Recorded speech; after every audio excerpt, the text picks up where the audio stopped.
Same. Pero iba dito sa 106.7 Energy FM Pangga. Huwag mo sabihing radyo, sabihin mo good morning Luzon, Visayas at Mindanao, Metro and Mega Manila. At syempre good morning din sa napakaganda, napaka-sexy Lindsay, good morning. Hi, good morning, Ben. Ay, kumusta ka naman? Ben? Oh my gosh, talaga. As I look into your eyes. Oh, grabe ka na sa part na yun. Diba? Talagang si Ben ba talaga yung inaano mo dyan? Ben Tulpo. Kasi more of Ben 10. Ay, salamat Actually, ano naman talagang kinakikiligan sila ng mga diba, mga kababaihan. Well, lalong-lalo mga 90s babies, no? 90s babies. Oo. Kaya Tsaka naman, mababait sila. Diba nakausap ko? wax, no? Nung press con kasi, diba? So, eto na nga. Nung panahon na nandun ako, nanunood ako ng concert, no? Tuwang-tuwa ako. Ay, talaga. Kasi nanood ako mag-isa. Ang sarap. Oo, bakit naman mag-isa? Hindi ka man lang nagsama ng ibang tao? Okay lang naman sa akin yun. Bakit nga? Ang tanong, bakit hindi ka nagsama? I know okay lang sa'yo. Pero may kasama ako nun, pero hiwalay din naman kami. Sino? Yung binigay ko na lang sa iba yung 2 ticket. Talaga? So yun, magkasama silang 2, tapos ako mag-isa. So ganun. Ba't hindi ka sumama na lang sa kanila? Magkahiwalay nga yung seats namin eh. Dahil sa seats. Kasi sa arrangement ng seats. Pero okay lang naman sa akin, wala namang problema doon. Kasi eventually naman, nakasama ko yung mga dati kong katrabaho. Andun din pala sila. Nandun din sila. Kasi, so kaya ayun. Iba't ibang station nandun. So ayun, magkakasama kami noon. And nung wala pa sila, no, nakita ko, harapan, kaliwat kanan ko, puro magjojowa. Ay talaga? Oo. So naingit ka? So ayun, nakita ko doon, ay, ganito ba buhay ko? Naingit ka? Oo. Ang sarap sana nun, no, kapag kinakanta nila yung bago nilang kanta, by the way. Yung Call Me When You Land. Yan. Sabi nila doon, i-hug nyo daw yung katabi nyo. So ako, kaliwat kanan ko, wala. So okay. Ay, nangyari. Ako, hinag ko na lang sarili ko, gano'n. Pero nung una, medyo awkward pa. Kasi syempre kapag manunod ka ng concert, di ba, dapat kakanta ka rin, di ba, makikisayaw-sayaw ka, gano'n. Pero nung una na awkwardan pa ako, nahihiya ako. Bakit naman? Syempre, mahihiyain ako eh. Sa bagay. Pero nung eventually naman, nung mga kalagitnaan na, nadala na ako ng excitement ko, di ba? So wala na akong pakialam sa kanila. Sige, kumakanta na ako doon, sumasayaw-sayaw na. Pero yung titong sayaw lang naman, hindi naman titong sayaw, yung tipong step right, step left. Hindi naman yung ganun. Oo. Nakakaloka naman. So kaya naman, sa mga pangga natin dyan na gustong manood ng concert, no, why not Coconut? Masarap din naman at masaya, di ba? Masaya yung mga concerts, manood ng concerts. Kaya naman ngayon, ayan, dahil may fever pa ako ng A1. A1 fever yan. Ngayon sa mga pangga natin na hindi nakakanood sa Facebook Live, na pumunta kayo para makita nyo yung Ben Adams look ko. Talaga sinadya ko yung pati yung dito sa dulo. There was a time nga na ganyan lahat ng buhok ng mga mga tao because of Ben Dahil sa A1 na yan, talagang naka-pointed talaga yung dulo ng buhok ko. Ganyan. Alam mo, in fairness, makikita mo talaga yung nila. Walang actually nagbago sa mga mukha nila. Kasi ang gagwapo pa rin nila ng malala. Diba? Pero yun nga lang, syempre, nagkapamilya na sila. Si Ben, alam ko, 2 na yung anak niya. O isa. Si Christian, meron na siyang baby girl. So, alam mo yun, nakakatuwa. Pero, meron dun isa single pa rin hanggang ngayon. Sino? Nakalimutan ko pangalan. Definite si Mark ba o si Paul? A1 yung pinag-uusapan namin, mga panggaas. Basta mamaya, i-search ko siya. Baka mamaya, maalala ko yung pangalan. Nakalimutan ko. Talaga ba? Sinabi nila doon sa concert. Baka naman effect lang. Hindi. Sabi, single daw eh. Who knows, diba? True. So, ayun. Kaya naman, pangga, kung gusto nyo manood ng concert, yan. Go! Pero syempre sa mga nakakilala sa akin, meron nga pala nakakilala sa akin. Ay, talaga? Ano sabi mo? Ikaw ba yung ikaw po yung DJ po sa di ba? Sa Energy. Ako po yun. Ay, ang dami pa naman DJs doon sa concert na yun. Yun pero rin sila, DJs din sila ng Ibang stasyon? Ibang stasyon. Nice. Sa mga pangga natin dyan sa pwede ko ba sabihin? Ba't hindi? Mga friends naman natin sila. Isa lang naman industriya tayo. Oo. Kaya sa mga pangga natin dyan sa home radio, yan, hello po sa inyo lahat. Home? Oo naman. Ayan. So ayun, nakilala nila ako. Hello po sa inyo. Batiin nyo rin ako. Hello po sa inyong lahat. Anyway, DJ Lindsay, enough na sa ating pagbalik tanaw sa nakaraan, no? Wow. Dahil, syempre, layo nung nakaraan. medyo throwback din yun eh. Nakahalata edad natin. Carry lang yan. So eto na nga, DJ Lindsay, dumako na tayo sa ating message sender, no? Oh. Alam mo, nakakatuwa tong message sender natin, no? Kasi siya kahit hindi pa sila ng kanyang ka-fling? Potential jowa? Oo, potential jowa, no? Eh, pinag-e-effortan kagad siya ng babae. Yung taray. Ang galing, di ba? Wait, yung sender mo ay lalaki. Lalaki. Tapos nag-e-effort na sa kanya, babae. Diba? Oo, Kasi syempre ganyan naman kami mga babae. Kayo lang naman yung may problema sa buhay. Wow! Hindi. Wow! Hindi kasi aminin yung mga girls, di ba? Kapag tayo na in love, talagang bigay todo talaga agad. Salamat Hindi ko sinasabi na mga lalaki hindi bigay todo. Pero may mga lalaki kasi na medyo, alam mo yon, kahit nililigawan nila yung babae, medyo nangangapa-ngapa pa din. Ganon. Yung tipong binabalanse nila. Eh kasi baka kasi mamaya kasi ang ginagawa kasi ang maisip nyong mga babae sobrang sobrang alam niyo na bigay todo kagad. G na G. At baka ma-feel nyo na pa-epal na to. Oo. Masobran, ma-OA yan. Ganun. Kaya kami, hinay-hinay lang kami. Siyempre, gusto nga namin kayo di ba? Hindi para ma-disappoint, kundi para ma-inlove kayo sa amin. Ganun. Kaya kami dahan-dahan lang. Pero may question ako sa'yo, Baby Toby. Halimbawa nga hindi pa kayo nung babae. Ang mga lalaki ba na-off or nawawala ng gana kapag sobrang bigay todo yung babae? Kahit hindi pa kayo, wala pang formal na label? Sa akin, hindi naman. Hindi naman. Pero kapag nag-I love you siya kagad, para sa akin parang, teka.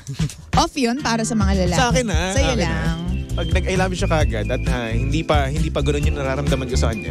So parang, teka, parang preno muna tayo, ha? Hindi naman sa hindi kita gusto, no? Pero syempre, kailangan magkaroon pa tayo ng pundasyon pa mismo. Yung nagliligawan na kayo nito, halimbawa nililigawan mo yung babae, tapos nag-I love you agad sa'yo yung babae. Off yun sa'yo? Para sa akin, oo. Nanliligaw ka eh. Ayun nga, pero syempre, alam mo na, ibig ko sabihin kasi, yung oo kasi, para sa akin, iba pa rin yung oo eh. Pero yung I love you kagad, di ba? Di ba, isipin mo, pag nag-I love you kagad sa'yo, tapos, syempre, kinikilala mo pa rin naman eh.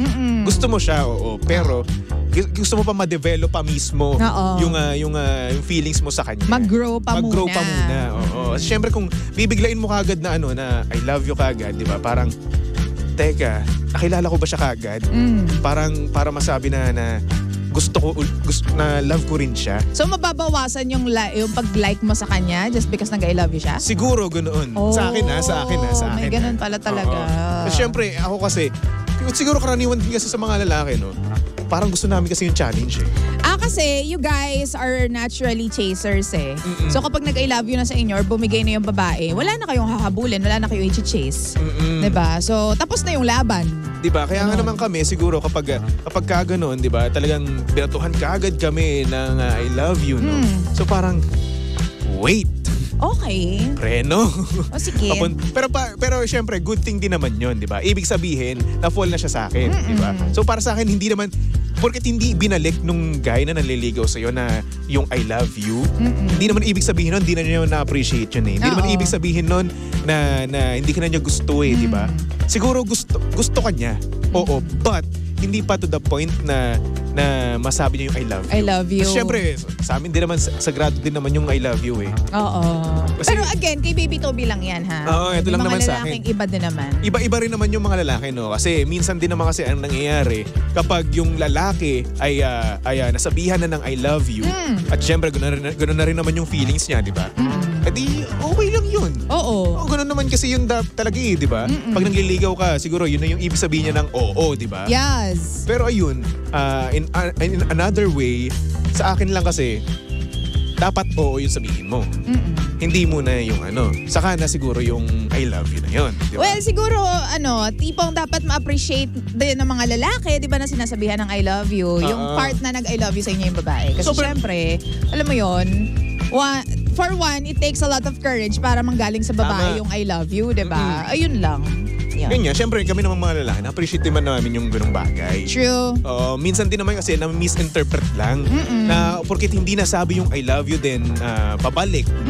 Eh di, ayun, akala kagad nila, ay, hindi niya ako ganun kabet. Hindi niya ako kabet, hindi niya ako bet. Napahiya na ako, wala na, ayoko na. True. Hindi ganun, okay? Ibig sabihin lang noon ay hindi pa siya handa na sabihin yung ganung bagay. Aww. Diba? naman lang kami. Kayo naman. Huwag nyo kagad i-take as negative yung hindi pagsabi ng I love you back, di ba? May mga babae pa naman na pag hindi nakukuha yung gusto or hindi naririnig yung gusto, nawawalan din ng gana. Kaya hindi nagkiklik yung mga tao minsan, di ba? Yung tipong kahit sa una pa lang, talagang G na G sila. Tapos biglang may mangyayari, tapos biglang mawawalan sila ng gano sa isa't isa. Diba? Hindi natin alam kung bakit nagkakagano. Pero aminin mo rin kapag may mga babae na sabihan kagad ng I love you, na pressure kagad sila, tapos hindi nakakausapin, as in wala na talagang communication, ghost na kagad. Meron sigurong mga babaeng ganyan. Oo, totoo yan. Iba-iba kasi talaga yung ugali ng mga tao eh. Oo, pero ngayon ganito, babalik ko naman sa yung tinanong mo sa akin. Oo, ano yun? What if yung lalaki na nanliligaw sa'yo ay nag-I love you kagad? Normal kasi para sa akin yun eh. Kasi nililigawan mo ko eh. So lahat ng gusto mong marinig ko, feeling ko, sasabihin mo sa akin.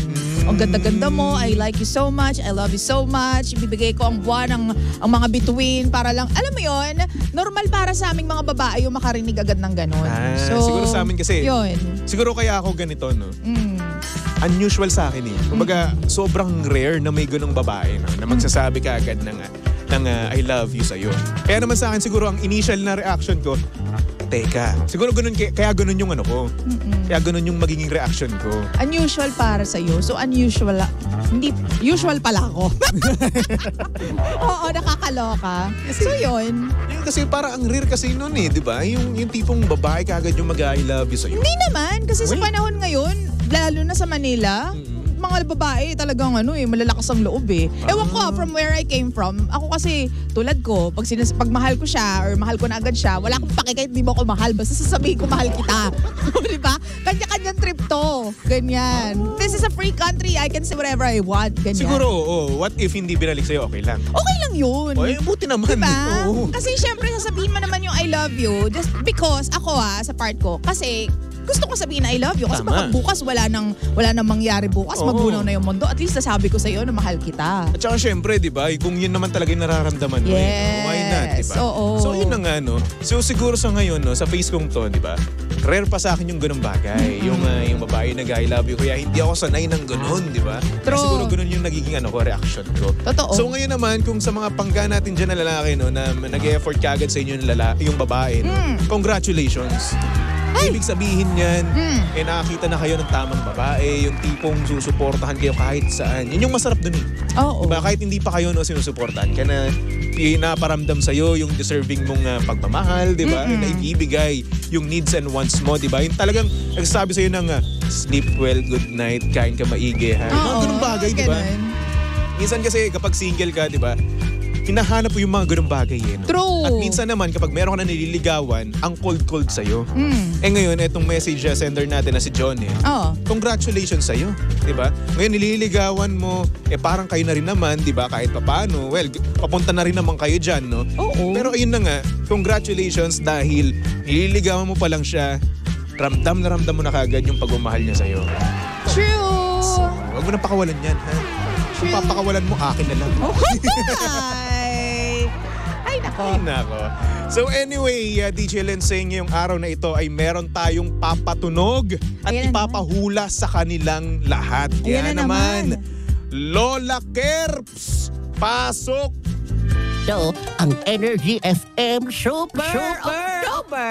The 25th year anniversary promo nationwide! Tunog! Pera! Sa mga pangga natin diyang matatalas ang kanilang pandinig, ilagay nyo na ang tenga nyo sa radyo, sa speaker. Hodang mabingi kayo. Kaming pake, just! Kasi 1,000 to. Oo, 1,000 naman kasi to, ipapamigay namin. Pero hindi kayo dito manghuhula ha. Sa programa ng Jimshi. Jimshi. Kasi nung nakaraan, nahulaan sa programa ni Kara. Oo, so ngayon naman sa Jimshi naman siya magsisimula. Okay? Pero syempre, ipapadinig namin sa inyo at magbibigay kami ng clue kung ano yung pinapahula namin. Okay? Go, push! Kaya naman mag-take note ka na at pakinggan mo na ito. Okay?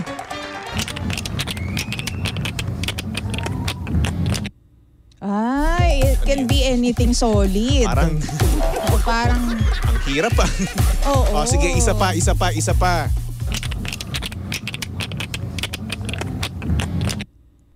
Okay. Sige. Okay na yon ha. So ngayon naman, ibibigay ko sa inyong clue ay ito ay matigas. Yun. Ay, tama yung hula ko. Tama. Gusto natin to, matigas. Tigas. Tigas eh. Gustong-gusto yan ni DJ Lindsay. Oo. Mabibigat. Tama, syempre. Oo. Gusto natin lahat gusto yan. mo lahat ng matigas, no? Hindi. Sa tinapay, gusto kong malambot. Malambot. Oo. Gusto mo. Ayokong matigas. Sa sa Shanghai. Sa Shanghai, ayoko syempre ng matigas sa Shanghai. Hindi, yung crunchy. Yung Crunchy, crispy. pero hindi matigas. Ikaw ba gusto mo matigas? Hindi mo ganun katigas. Oo. Talaga? Gusto ko malambot eh. Talaga ba? Gusto ko yung nagbabounce ganun. Ganon? Ano Kasi yung ganun, ayoko naman. Pero ito matigas to. Ito matigas to. Itong pinapahula natin yung matigas. Okay. Oo, yan yung clue na nakuha nyo kay Baby Toby. Kaya naman hintayin nyo sa programa ni DJ Lindsay, no? Kasi magpapahula din siya. At True. syempre, magbibigay din siya ng clue. Okay?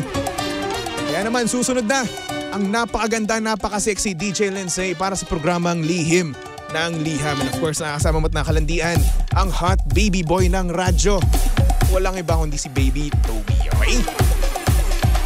Siyempre si Baby Toby ay pwede niyong stock sa lahat ng kanyang social media accounts. Hanapin nyo lang Baby Toby 1067. Okay? So for the meantime, magbalik tugtugan muna tayo. Nako, for our next song, saktong-sakto sa aking Get Up. Here's A1 with Like a Rose. Only here at your number 106.7 Energy FM Pangga. Huwag mo sabihing radyo, sabihin mo